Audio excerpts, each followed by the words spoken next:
Good morning to everyone. My name is the Reverend Chloe Breyer. I'm the director at the Interfaith Center of New York and also bring greetings from St. Philip's Episcopal Church in Harlem. And it is my great honor this morning to be able to introduce our keynote speaker and the person with whose office we are partnering with on this 40th Marshall Meyer retreat. It is, again, an honor to introduce Comptroller Brad Lander, who is uniquely qualified to be a co-sponsor of this event, not just because he is the comptroller or chief budget watchdog of the city of New York, not a small job, also chief accountability officer. That's just the beginning of the reason of why we're so honored to co-sponsor with him. The other thing is that actually most of his public service career has been dedicated to the question of how do we make housing more affordable for New Yorkers. Indeed, from 1993 until 2003, he was the ED of an award-winning organization that created more than 600 units of affordable housing for low-income and very low-income New Yorkers in South Brooklyn. He then moved to Greenpoint, at which point he created more affordable housing and then ran for city council in 2009, at which point he never looked back and co-chaired the Progressive Caucus and actually worked on issues also relating to living wage for those of Uber drivers, among other things. I know that the Interfaith Center of New York, we particularly crossed paths with you, Brad, after 9/11, when you and Jamani Williams really spearheaded the Community Safety Act, which was the first check, I think, on a kind of NYPD slightly gone wild after 9/11, when there was a lot of profiling and unwarranted surveillance that was happening around the Muslim communities, and you helped to really, with a lot of other members of the community, begin the process of a kind of check and balance system, which is still operating today. And that has to do with forming the Inspector General position at the NYPD. Likewise, after the Muslim ban in 2016, when a lot of activism began and came out of the woodwork in the city of New York and also around the country, you, I think, were the only person who had an entire district made up of activists that were, committed to the human rights and civil rights of all New Yorkers. So with that, I want to turn it over to you as a long time friend and activist and partner and truly great public servant in the city. Before I do, however, I want just to remind everybody on this Zoom call that in terms of the format, you can all be writing your questions for Comptroller Lander down. And he's going to make a address for a little while. I'm then going to start the Q&A off with some questions myself, and then we'll turn it over to the chat. And we hope that you will be putting your questions, not so much statements as questions for the comptroller, in the chat, at which point you can also identify yourself, and then I will choose some of them to pose to you, and we'll wrap this segment up at around 10:15. So with that, over to you, Comptroller Lander. Thank you so much, Chloe, for that really beautiful introduction. You have me thinking of that night out at Kennedy Airport, where so many people mobilized in what was a profound act of protest, but also a real act of prayer. We did a Havdalah service out there together, demanding the rights and safety of our Muslim and our immigrant brothers and sisters coming in. But we also did it as a large collective prayer as well as protest. And so it's beautiful to be doing this. It's also lovely to do it in the name of Marshall T. Meyer. As many of you know, I spent some time as a co-chair and longtime activist with Jews for Racial and Economic Justice, which he was in many ways the visionary founder of. So thanks to you, thanks to Hanadi, thanks to Vijay Ramjatan for that prayer. To Malcolm Punter, the ED of Harlem Congregations for Community Improvement, who welcomed us last week and who a lot of you are going to get to meet this afternoon. Alia mentioned all of the co-sponsors, but we're just thrilled with this partnership with the Interfaith Center and with all the other co-sponsors as well. It's going to take powerful acts of protest and organizing and faith if we are going to right our housing crisis, if we are going to provide homes for everyone in New York City, if we're going to change the way we think about what housing is and is for. So we're grateful to do that with you. And then I'm just so lucky to have this dynamite team to work with. Many of you, know for a long time, Alia Latif, our Director of Strategic Partnerships, whose idea in many ways this was. So thank you so much, Alia. You've also got on the call the amazing Nina Saxon, who leads our work, especially, but not only with public housing residents. Celeste Hornbach and Nicole Christoul lead up our housing policy and housing organizing work, which has grown dramatically. We got a lot more to do. And Ricky DaCosta, Derek Evers, Mikhail Rodovisky, and Elizabeth Monterosa also helped a lot in getting us all ready for this. So thanks to all of them. I think all of our faith traditions have ways of recognizing the sacredness of home. In my tradition, Jewish tradition, we do it by hanging a mezuzah on our doorpost. Many of you have the good fortune to know Rabbi Ellen Lippman, my rabbi of 20 plus years, who officiated at the ceremony where we installed the mezuzah on the home I'm sitting in 20 years ago. And, she also officiated at the naming of both our kids, Marek and Rosa, and at their bar and bat mitzvah. And I was thinking about this recently when Marek and Rosa, who are now 19 and 23, told my wife Meg and me that they were going to get tattoos. And to be clear, Meg and I are not tattoo people. In fact, Meg, in an effort to prevent this, she threatened to go and get whatever same tattoo they got, hoping that would stop them from doing it. Surprisingly, somehow that did not work. That was not an effective strategy.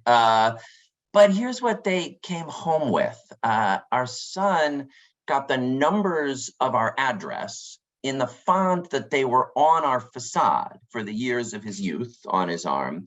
And our daughter Rosa had hand-drawn a picture of our stoop and had the tattoo artist put our stoop on her arm as well. And I cried when I saw them because it turns out that our modest row house in Brooklyn has been a place of safety and security for our kids so powerful that it became that deep part of their identity. It was really quite sacred, as though the mezuzah on the door had actually protected them.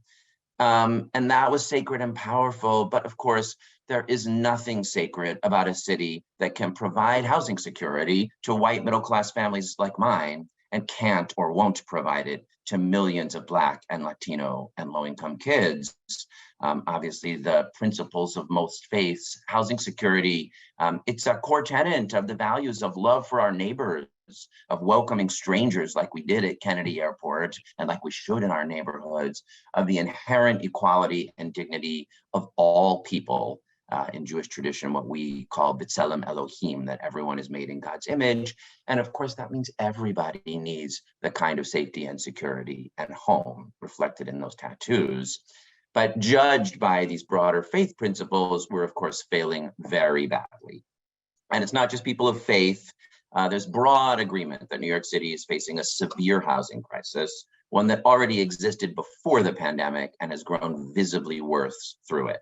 So after a brief dip at the beginning of the pandemic, asking rents have skyrocketed over the past year to their highest levels ever, more than 20% above their pre-pandemic peak, asking rents of $4,000 a month and more. Very few affordable units are available. Just 1% of units that rent for under $1,500 a month are vacant. So for the vast majority of working class and low income and even middle class people, there are just no units on the market for them. Half of New York renters spend more than a third of their income on rent, and nearly 30% spend over half their income, leaving very little left to afford necessities like food, medicine, childcare. Homelessness, as we see, continues to rise, with over 60,000, now 65,000 of our neighbors living in shelters or on the streets, including about 20,000 kids.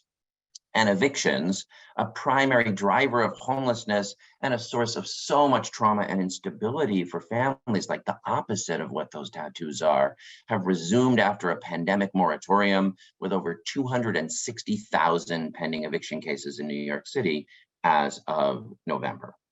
Now, in addition to the moral failure that those statistics represent, it's also an economic problem. As I talk to CEOs and business leaders, they constantly cite the lack of affordable housing for workers all across the income spectrum as a challenge to growing their companies here. So the unaffordability of housing represents a real threat to New York City's economic thriving. And of course, the intersection of elevated levels of mental illness through the pandemic, together with those increased pressures, homelessness and housing precarity, is a problem for our collective well-being and for community safety, as we see on our streets and in our subways. The housing crisis is holding our young people in arrested development, unable to find apartments that they can afford to rent, let alone buy. More and more young people are delaying moving out of their parents' homes or starting a family of their own. Household growth in the last decade is the lowest it's been in over 150 years. The inability for a new generation of New Yorkers to find stable and affordable housing means they have to look outside our city. There's evidence it deepens racial and economic segregation. And it's worth noting that our local housing crisis is a part of a nationwide problem. Across the country, over 580,000 people experience homelessness on any given night, and landlords file about 3.6 million eviction cases annually. In Detroit and Atlanta, as many as 1 in 5 renters face eviction. In Baltimore County, the number's 36%. Meanwhile, the federal government is doing almost nothing to help. We haven't had significant new federal housing policy in decades. No large-scale new production programs, no significant new vouchers, no national tenant protections, and a broad national decline in funding for maintaining public housing, a special challenge here in New York City.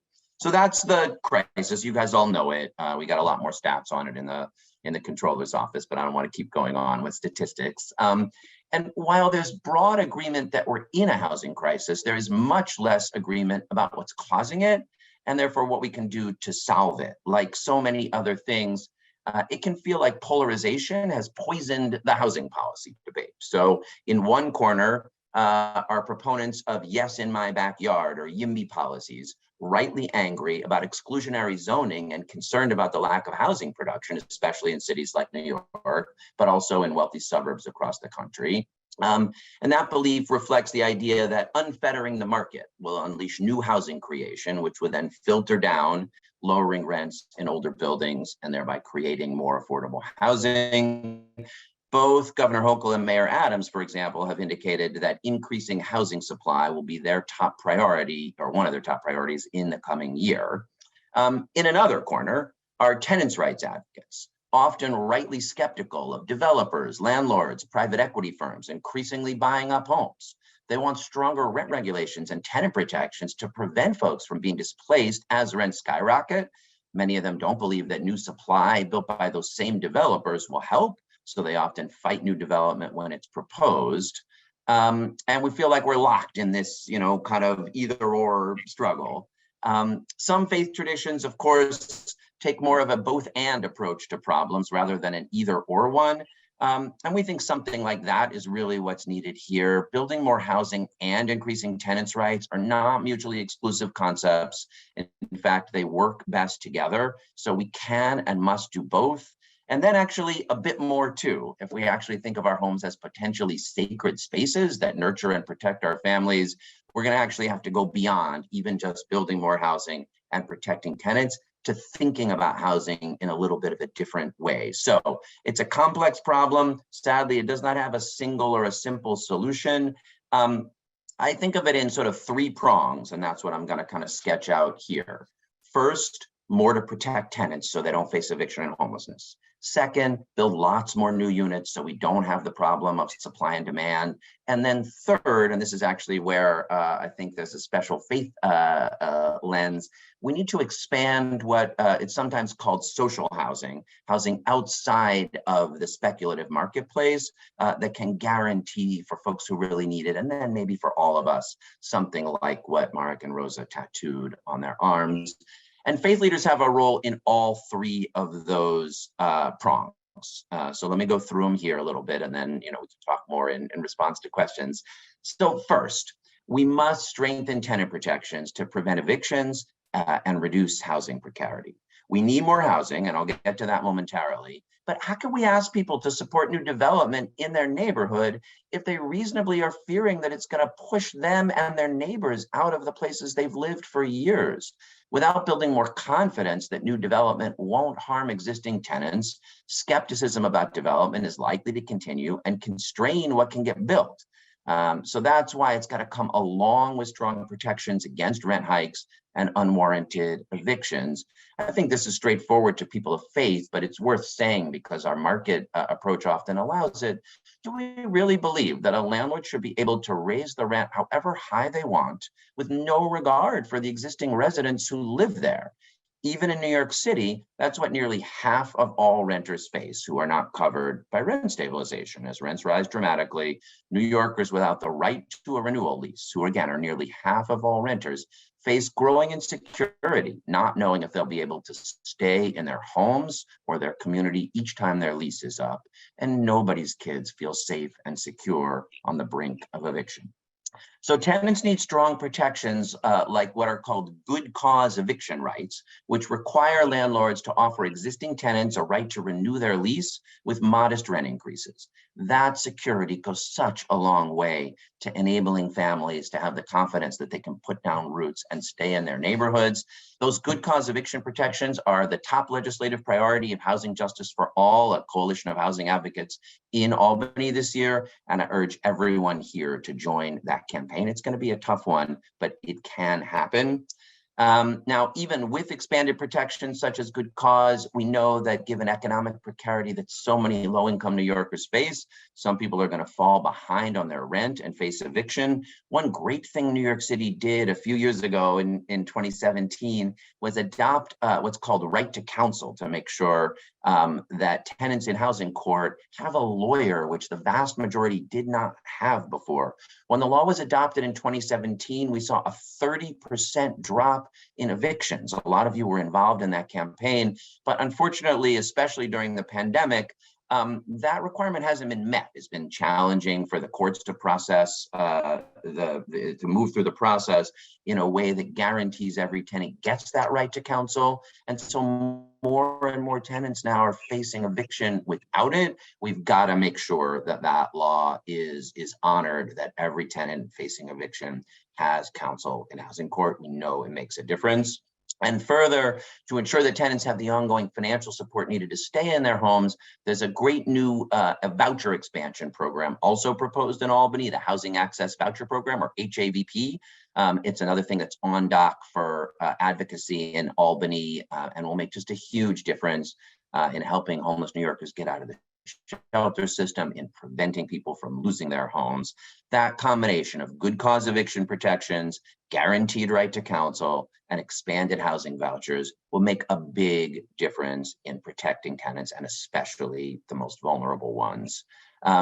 But it won't solve the need for more housing units. And it really is true that basic supply and demand is a part of the problem here. Over the last 2 decades, from 2001 to 2018, New York City saw the creation of 770,000 new jobs, but only 407,000 new housing units. The metro area has seen population growth that's about twice the rate of its housing stock in recent decades. That was not always true, but it has been true, especially since the financial crisis, so over the last 15 years or so. And when housing supply is constrained and demand continues to increase, rents go up and sales prices go up, and that is a part of what we're seeing. So we do need to build more housing now, with attention to fairness, to sustainability, and good planning, and not only in New York City, but all across the tri-state area in suburban communities as well. What's behind that lack of adequate growth to keep up? A lot of things. I'm not going to go into all of them. Some of it is a kind of like what we call kludge. That's the technical term in making government work better for bureaucratic systems that over time get stood up for understandable reasons, like you want to make sure everything gets its approvals, and pretty soon you've got something that takes a long time. But there's no doubt that there's also resistance in neighborhoods to growth, and it comes from a lot of places. I mentioned before, some of it comes from tenants who fear displacement from new development. Some of it comes from homeowners who love their neighborhoods and who don't want to see a big building across the street.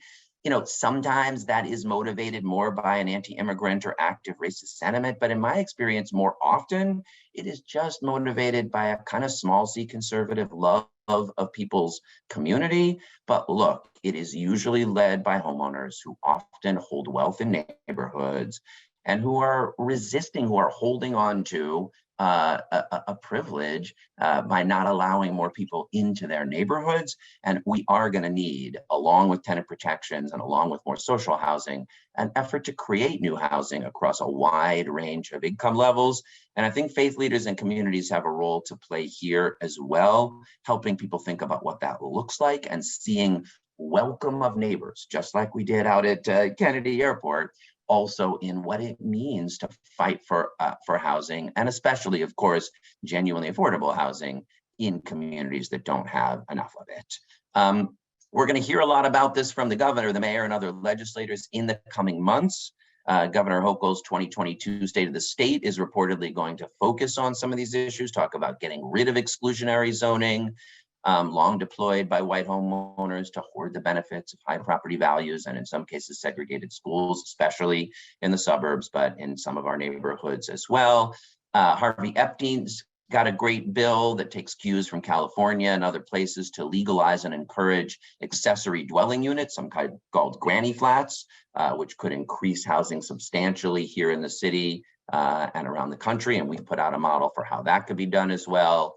And as you know, the mayor is very loud about the city of yes, and his housing proposals in there in what's called Get Stuff Built, I actually think are really welcome ones. There's more the city can do to convert old office buildings to housing, to convert hotels to housing, to enable larger developments for affordable senior housing and supportive housing, and to reduce parking minimums, which have long valued cars over people. I will say that while we need to increase housing supply, it can be done with attention to neighborhood need, to infrastructure, to fair housing, to sustainability through an approach called comprehensive planning. Lots and lots of cities, lots of states around the country have fair share models where they say, all right, what does housing look like in each neighborhood? Where is there and isn't there affordable housing? Where are people meeting their obligations?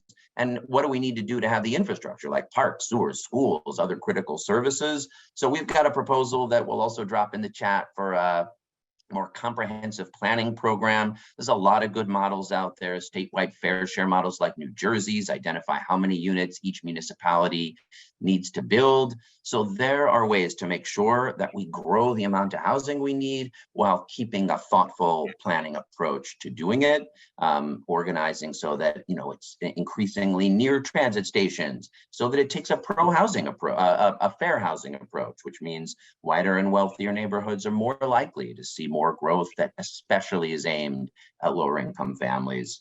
Enabling the market to build more units in New York City also means rationalizing our property tax code. That's a whole other talk, so I'm not going to go into it here. But for the past several decades, we've got this inefficient, inequitable system that punishes especially Black and brown and low-income homeowners, and that over-subsidizes luxury housing development. So we've got a proposal for tax parity that will help the city build more housing, but also treat moderate income homeowners more fairly. We'd love to have your support for that. So there are a lot of things we can do in this second prong to build more housing, and we should. But to reiterate, just building more market supply will not solve our housing problems.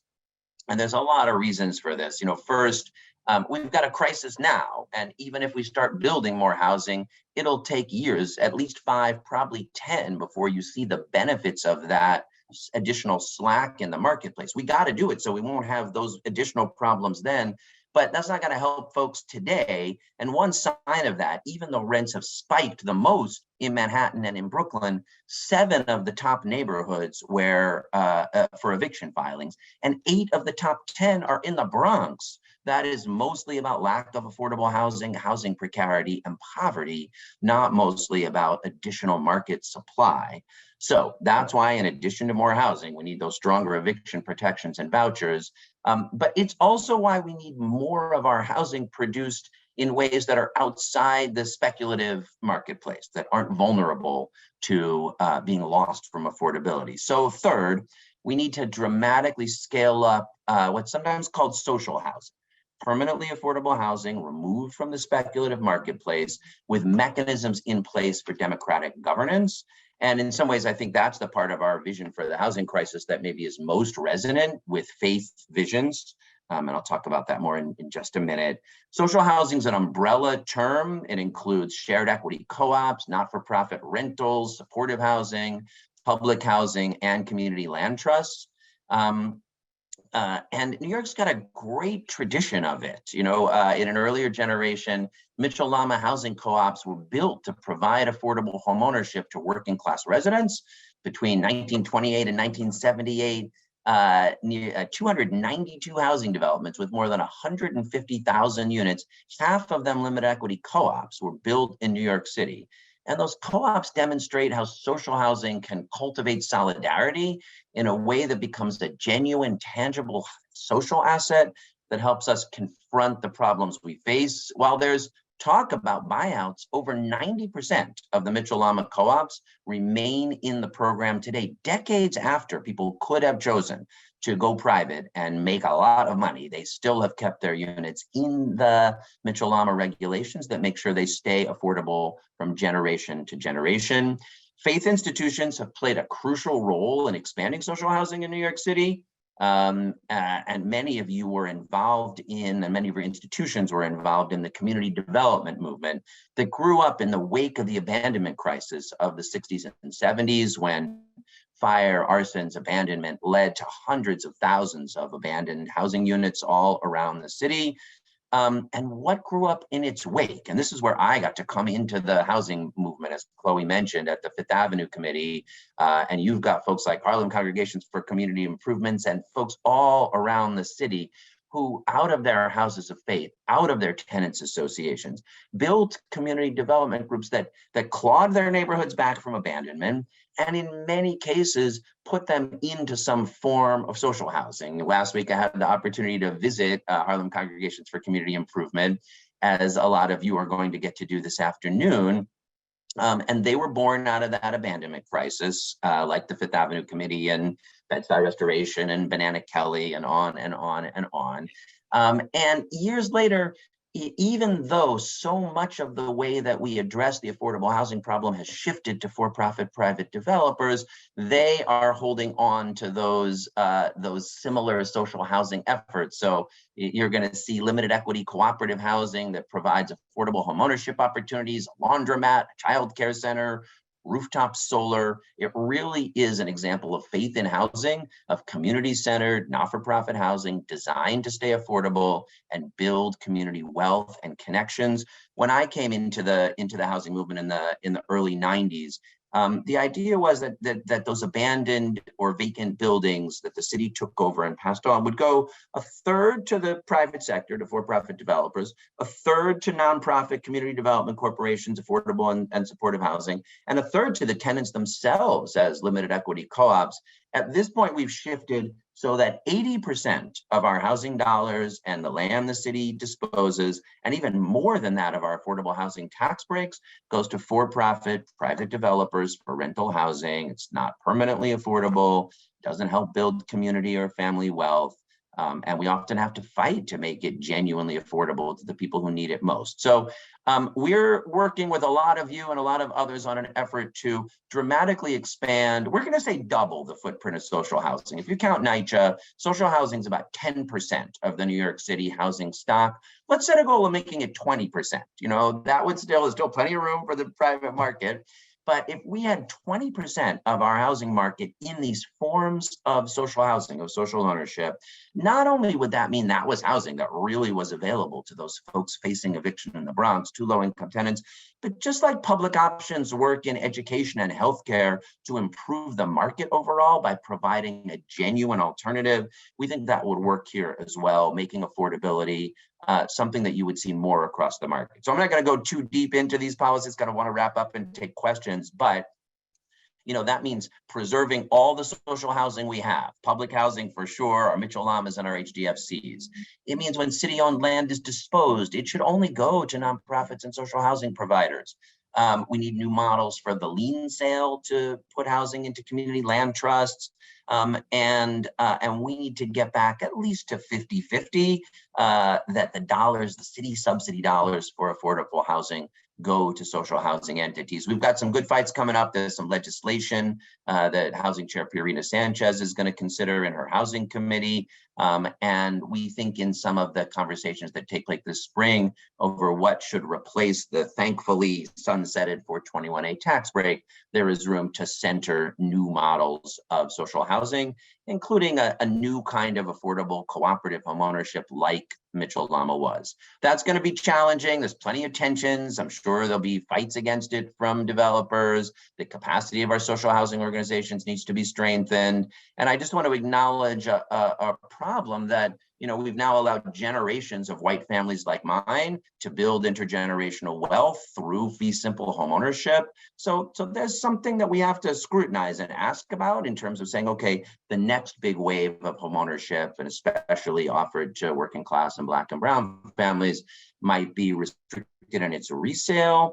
But I really think those challenges are worth facing if we're serious about a different vision to not only confront our housing crisis, but build something that genuinely works for all our families.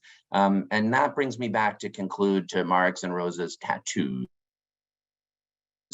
because they didn't they didn't put their homes on their arms because of the potential unlimited appreciation in value for the cash windfall between the difference of what we paid for our home and what it's worth today. And it's good that's not what they were putting on their arms, because there's no way we could provide that to everyone. Their desire to represent our home on their bodies stems from a sense of the stability and security that our home provided to them. And the good news is we could provide that to everyone. And that's the vision for expanding social housing. It won't be easy to do any of those things, to build more units, to better protect tenants, or double the footprint of social housing in New York City, but we can do it. As Isaiah says, then you will rebuild those houses left in ruins for years. You will be called the mender of broken walls, the restorer of livable streets. It is a campaign, an initiative, an effort worthy of the work of faith communities, worthy of the work of the Chief Financial Officer and Chief Accountability Officer of New York City. And it really is not only a fundamental moral vision for a city where everyone has a home, it's a vision for a thriving and inclusive New York City, which is the vibrant pace that we want to hand off for our kids for generations to come. So thank you for being partners in it. Excited to take a few of your questions. And then there's some great workshops where you can learn a lot more about all the pieces of this, including a lot of things I didn't get as much a chance to go into around NYCHA and homelessness and a lot of other issues. So thank you so much, Chloe. Let's get to some questions. Thank you. This is great. So Comptroller Lander, we've got such great questions that are coming up in the chat. I'm going to just fold some of them right into the questions that I had. And I guess want to start by backing up for a second, because a lot of what you touched on had to do with the use of public funds. And I think we want to maybe break that down a little bit. And you've now had enough experience in public life to know, like, what are successful use of public funds, and I'm including tax breaks, and what are not successful use of public funds. And I think Lynn Griffo, for example, asked about that, both vis-a-vis funding for affordable housing, but then also the question of that 80-20 tax thing, which I think was the 421A that you referred to, like that seemed to have its ups and downs. So can you just reflect with us for a second, like just big picture in New York City, how have we had like good use of public funds and in what format for affordable housing, and what have been sort of less ideal? Yeah, you're going to see a great use of it today if you can take the tour to Harlem Congregations for Community Improvement. I mean, to me, in general, broadly, the investments in community development and nonprofit community development, faith and non-faith grounded, is kind of extraordinary in both how it has created genuinely and permanently affordable units, but also built community in other ways, which can be hard to quantify, which we like to do in the Comptroller's office. But when you see the childcare, the after-school room, the solar on the roof, the laundromat, so I really do believe that the investments in community development, one nice thing about that is that mostly uses the city's capital budget. The same money that we borrow to build new schools or repair roads, we can invest in affordable housing because it's of long-term durable value. And so this really came, New York City led the way during the Koch era at saying we're going to start using city capital dollars for affordable housing. That wasn't something that had been done before, and it's still not something most cities do. They just rely on the federal government. We're one of the few cities, and by far, I think if you combine the next 10 or 15 cities combined, you still don't get close to what we spend in city capital dollars on affordable housing, and that is a tremendous success. We face a lot of problems, but part of the reason we still have a kind of broadly income inclusive city is from that set of investments. You definitely, if you have to pick one housing program that was inefficient, it definitely was the 421A tax break, which was created in the 1970s when no one wanted to build in New York at all. And so they said, let's just let developers build without charging them taxes for quite a while, initially with no affordability. An affordable component was added over the years, but in ways that so we'll give away, the program sunsetted in June, but of course, it's got a lot of overhang because it's in many cases a 35-year tax break. So we'll forego about $1.8 billion of revenue as a result of the 421A program, but it is overwhelmingly market rate units that are being subsidized. And even most of the income restricted or nominally affordable units of the last 5 years are at 130% of area median income, which is not affordable to 75% of New Yorkers. So it's a good thing that sunset. But I do want to push back a little because I want to urge people not to let that sour them on the sort of 80-20 or 75-25 or mandatory inclusionary housing programs. We should push for every inch we can of 100% permanently affordable housing. So if we're talking about city-owned land, yes, let's pass that bill that says you can't give it to a private developer and have to fight over it being half affordable. It should all be affordable and it should all be in social housing. But the vast majority of land is in private ownership and it's going to be developed and built by private developers. And it'll be 100% market rate if we don't have programs that incentivize or encourage or enable some chunk of that to be genuinely affordable. We can make our mandatory inclusionary housing program better.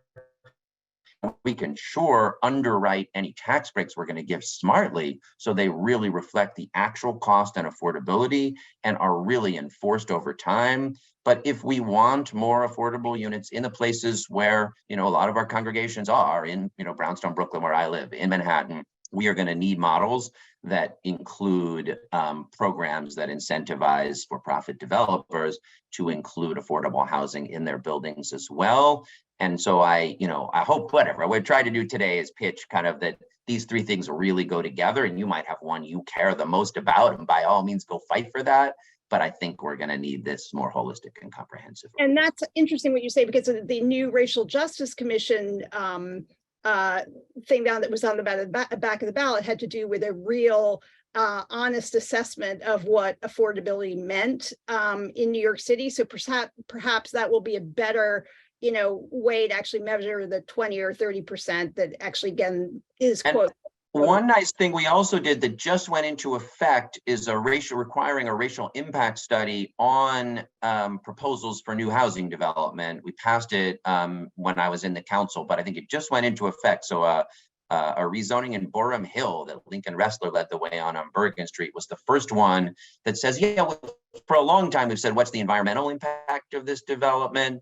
But we haven't said, what's the racial impact of this development? Will it make them in the neighborhood more inclusive and available to a diverse set of people? Or will it lead to gentrification? And you don't have a crystal ball, but there are pretty good analytic tools. That's part of why we do need these planning tools. I like the mayor's City of Yes proposals, but one that makes me anxious is exempting any project under 200 units from environmental assessment. These racial impact studies, they're only for somewhat larger developments, but we need more housing, but that doesn't mean we need absolutely anything. We need to focus on, is it having the impacts, especially where a rezoning or public land or public subsidy or tax breaks are included.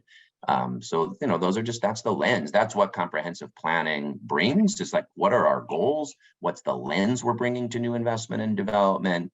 The ballot proposition is a good piece of that. That racial impact study is a good piece of it too.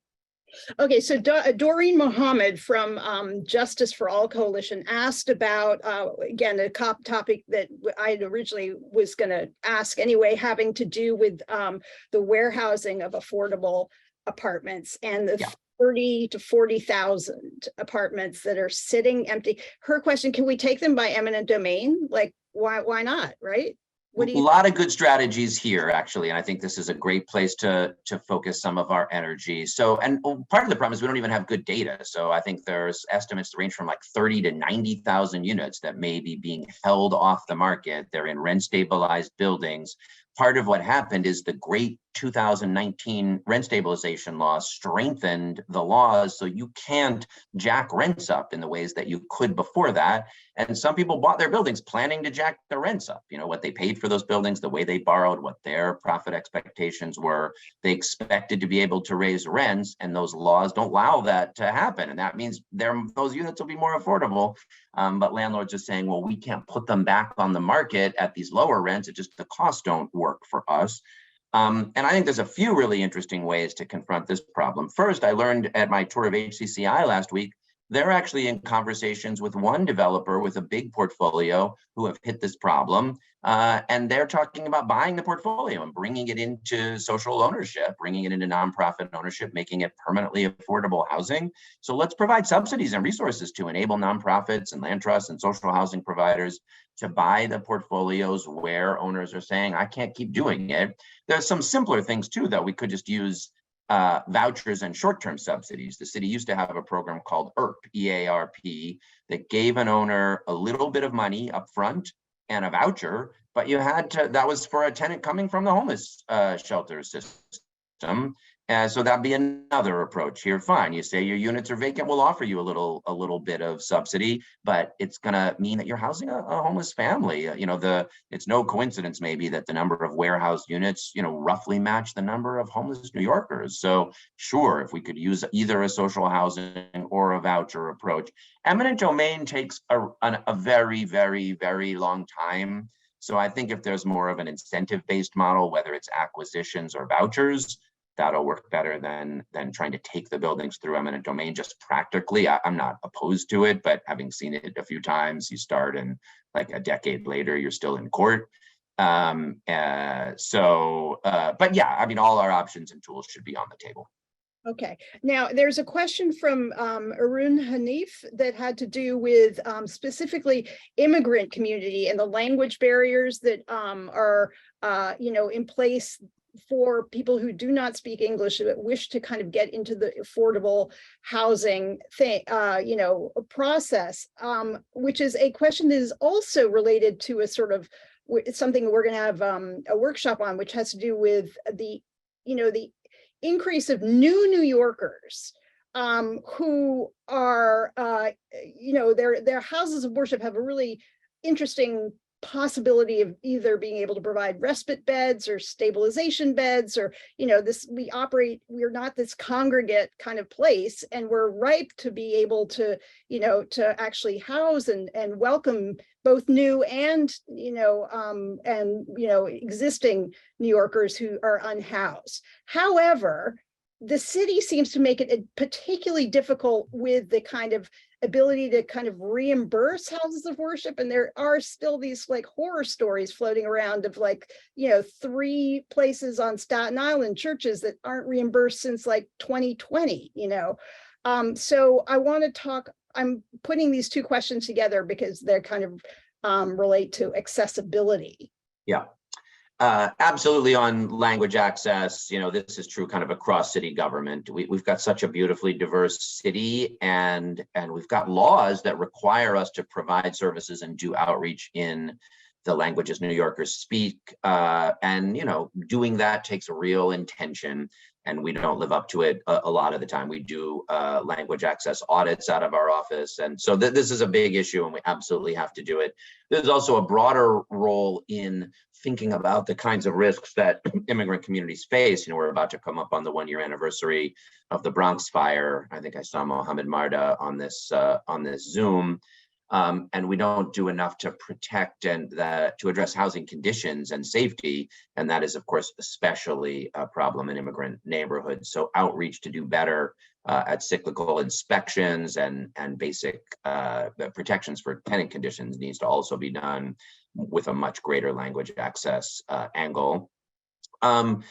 Improving our contracting for nonprofit human service providers, including religious ones, is a huge passion of mine. I'm actually sitting in my wife's office this morning. You guys, many of you know, she's the executive director of Nonprofit New York. So even if I didn't already have these relationships with lots of you, I will be hearing about the problems that nonprofits face in contracting. We could never say to a school or a firehouse or a police precinct, hey, you know what? We'd like if you would start providing the work, doing the work on July 1st. And like next March or April or May or June, or, we'll maybe get around to paying you. But that's how we do contracted human services work. And we're working hard. I will say we have a good partnership with Deputy Mayor Sheena Wright and others. And it's going to take some time, but we are improving that system. And I'll say, I really admire and appreciate all of the congregations on here that are, involved in doing respite shelters, that are opening up your congregations. And we need more of those outside the shelter system options. But we do, I think, also want to explore some of the models other cities have taken of what's called housing first, which says, what are the opportunities to get somebody into a stable apartment and wrap services around them there, rather than focus on shelter system that continues to grow. That's not going to be either or. We're going to have to do both those things too. And I love the networks, and actually I'm participating myself in the networks that are congregational for those of us who are lucky enough to have an extra unit or 2 in our homes to think about what we can do to rent them to asylum seekers or refugees. Okay, well, a couple more, and then we have to wrap up. But I want to also bring the Reverend Peter Cook, who is New York State Council Churches and has been working super hard on how can houses of worship themselves, who sometimes have extra space, how can they really push for creating units of affordable housing themselves, in addition to advocating for it in a more citywide area? This is a great question. And I think the answer is, like, if you're the least bit interested in doing that, please lean in. And I'll offer, I didn't talk to her about this in advance, but I'll offer Celeste Hornbach as a contact. We've got this amazing staff. So I really hope you all get to know a lot of you already know Alia, but I hope and hope you get to know Nina, especially if you're focused on public housing, Nicole, if you want to get involved in some of this organizing work. And Celeste, who's done a lot of underwriting and supporting affordable housing development. So if you've got a parking lot that you're like, what are we going to do with that parking lot? Or some church land, or whatever. In some cases, there's even buildings. Yes, like the most challenging thing in New York to producing affordable housing is that land is scarce and expensive. And if you are fortunate enough to have some property held in sacred trust that you would like to see made into social housing, into permanently affordable housing, there's different ways of doing that. And you have to think about, is there a great nonprofit, community development corporation in your neighborhood that you could team up with? So like if you're in Harlem, you should definitely talk to HCCI. There are, some for-profit developers out there who specialize in partnerships with religious institutions and nonprofits, and some of them I would stay away from, but some of them are great. And then it just really depends on your needs. You're trying to keep a worship space, a community facility on the ground floor, and you're looking at building housing above it. Is it something that you could, but yes, there's, all right. And as Nicole says, our Housing for Public Good workshop will include some resources. So go to that one to get started. Excellent. And then Rose Scott had asked about expanding the housing voucher program, which I know is been posed as a way of also for people who are newly arrived and non-citizens could also, you think we can ever, get the housing vouchers, which do seem to work, to extend to non-citizens that are resident in New York? Yeah, so the one I mentioned in the talk, this HAVP or Housing Access Voucher Program would be state funded. I mean, someday we need to dramatically expand the federal program and change federal rules. So folks who are undocumented have access to federal. I don't want to just take as a given that it's okay that federal housing programs are not accessible to folks who are undocumented. Like, that is unconscionable and we need to fix it.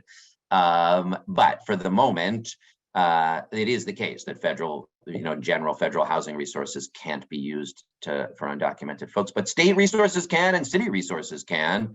Last year, the state created a childcare expansion, and then it did not actually include folks who are undocumented, but the city council voted to put some dollars in.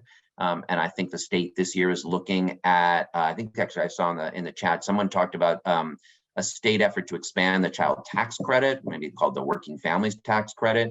That's proposed to be available to folks who are undocumented. And yes, I don't know what's in the legislation that Senator Brian Kavanaugh is sponsoring. Maybe Celeste or Nicole does, but they absolutely could be available under state law for new arrivals. Great. Okay, and then Shikuchi Deidre Cardigan from Coney Island wants to learn more about the upkeep of NYCHA, because if we're going to include NYCHA in the category of social housing, it's short on the social part of social housing if it continues to be such a so difficult to upkeep, perhaps. Amen. And I wanted to, I feel like a fair criticism of my remarks is that given how important public housing is as a resource for, in many cases, the lowest income New Yorkers, and how big a resource it is, that I didn't spend enough time talking about it. So I accept that as an implicit, this is important. Anyway, we're trying to not, but go to our workshop. There is a breakout on public housing. There's a lot to do there. Obviously, we need more resources and dollars. We need more efficient operations so that the repairs and the money that's allocated actually fixes tenants' homes. And we need more tenant voice in the system as well. There is this debate underway right now, as many of you know, about the NYCHA Preservation Trust. And a critical thing in all decision making is that the residents themselves have to have the tools and the space to make decisions about their homes. We just launched a new NYCHA Resident Audit Committee. Our audit bureau audits all city agencies. But we haven't in the past had that work really guided by the people most affected by those systems. And so we want to do more. Some of you know I help bring participatory budgeting to New York City and the city council. So we're trying to bring participatory auditing to the controller's office, and we're starting with public housing. So the first place we're doing these participatory audits is at NYCHA. We just launched that committee. We've done a big survey there. So that's one small model of what it looks like to better elevate and center resident voice in decision-making. That needs to happen in the decision-making about what happens with people's buildings, the choice that they're going to face to stay in traditional public housing or to consider having their buildings become part of this preservation trust. There's a lot of strong feelings about that, but at a minimum, residents need to be in real position to drive that decision making. We need to put more resources into public housing, and we need to work harder to make sure that the money is spent effectively and actually reaches the residents.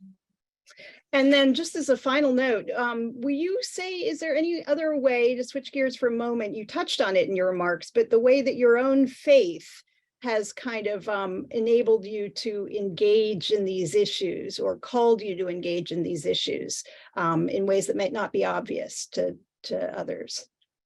So I definitely tried to, I reflected more on that for this speech than maybe I usually do. But I guess I think it's a kind of connecting of the dots between what our faith, for those of us who have it, does for us in our lives. What the mezuzah sort of signals, is some kind of protection of our space, like the idea of home as sacred and within community. Is really important, of course, because that safety and security is important, but it also is saying, like, this isn't just a commodity to be bought and sold, right? There's a history in housing of kind of the tension between the use value and the exchange value. If you're a renter, or if your home if you're going to sell it, or if someone else can sell it, that's in tension with your what's called use value. You need to live there, but even use value is a little too small for what our homes really are. Like, yeah, of course, they're the places where we like to cook and sleep, but they're the places where our kids develop their identity and feel safe. So that sense of like sacrality in home is a deeply religious one for me. But so is the idea that there is just something deeply corrosive about a society that lets some people have that kind of sacred space and protection, and has 60,000 people in homeless shelters and thousands of people sleeping on the street, and is stingy with its resources to folks who newly arrive or who are mentally ill. And that like just core religious idea, again, which, in Judaism is B'Tselem Elohim, maybe the most foundational, certainly for progressive Jews, Jewish principle, that if everybody is created in God's image, boy, they all need that. We just went through the holiday of Sukkot, which is one of my favorite. We go stay and welcome people into these like huts, in our case on my back porch, and you just remember how fragile we all are, but also that like you can't escape fragility like by building a safe room in your house. Like the things that are coming for you require solidarity, and we will only be able to be collectively safe because you're going to want to go outside and ride the subway and walk down the street and like living in a society where you got a safe room but your neighbors are homeless is not one that will protect your safety and security. And so like taking seriously like what Sukkot teaches about what welcoming strangers mean, is for me pretty deep. Happy to work with people who are coming from both different faith traditions and no faith traditions, because there's also plenty of just more practical economic, it works better to have everybody have a home. But yeah, for me, definitely, certainly grounded in my tradition. Well, thank you so much. This has been so informative. And again, I encourage everyone, if you felt that you had a burning question that was not able to be answered, that you contact or send your question via email to Nicole, who will do her best to address it. Nicole, I think you put it in. And just go to the breakouts too, because all these incredible staff on our team and lots of our partners, and many of you are kind of resource partners in the breakouts that the team has put together here. So we feel excited about this, about this day, and really excited about continuing to build on this partnership. Thank you.